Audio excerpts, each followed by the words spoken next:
প্রধান উপদেষ্টা দুবাই সফর ভিসা নিষেধাজ্ঞা প্রত্যাহার আরও যা আলোচনা করলো তা বলেছেন। দুবাইয়ে 2 দিনব্যাপী ওয়ার্ল্ড গভর্নমেন্ট সমিতিতে অংশগ্রহণের পাশাপাশি দেশটির বেশ কয়েকজন মন্ত্রীর সঙ্গে বৈঠক করেন কথা বলেন। বাংলাদেশি নাগরিকের ওপর থেকে ভিসা নিষেধাজ্ঞা প্রত্যাহার এবং আরও বাংলাদেশি কর্মী নিতে সংযুক্ত আরব আমিরাতের প্রতি আহ্বান জানিয়েছে প্রধান উপদেষ্টা। দুবাইয়ে 2 দিনব্যাপী ওয়ার্ল্ড গভর্নমেন্ট সমিটে অংশগ্রহণের পাশাপাশি দেশটির বেশ কয়েকজন মন্ত্রীর সঙ্গে সে আলোচনা করেছেন বসে তিনি আহ্বান জানান।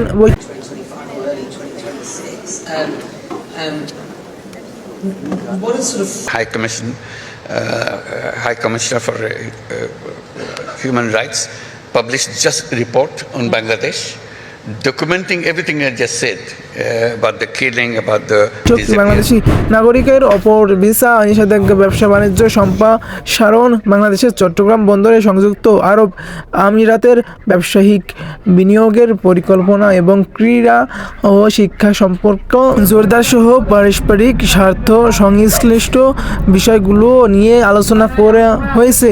এ নিয়ে ডক্টর ইউনূস বলেছেন, আলোচনা পারস্পরিক স্বার্থ সংশ্লিষ্ট বিভিন্ন বিষয়, বাণিজ্য ব্যবসার সম্প্রসারণ, চট্টগ্রাম বন্দরে আমিরাতি বিনিয়োগ পরিকল্পনা এবং ক্রীড়া ও শিক্ষা খাতে দ্বিপাক্ষিক সম্পর্ক জোরদার করার উদ্যোগ নিয়ে আলোচনা হয় বলে জানিয়েছেন প্রধান উপদেষ্টার প্রেস সচিব আবুল কালাম আজাদ মজুমদার।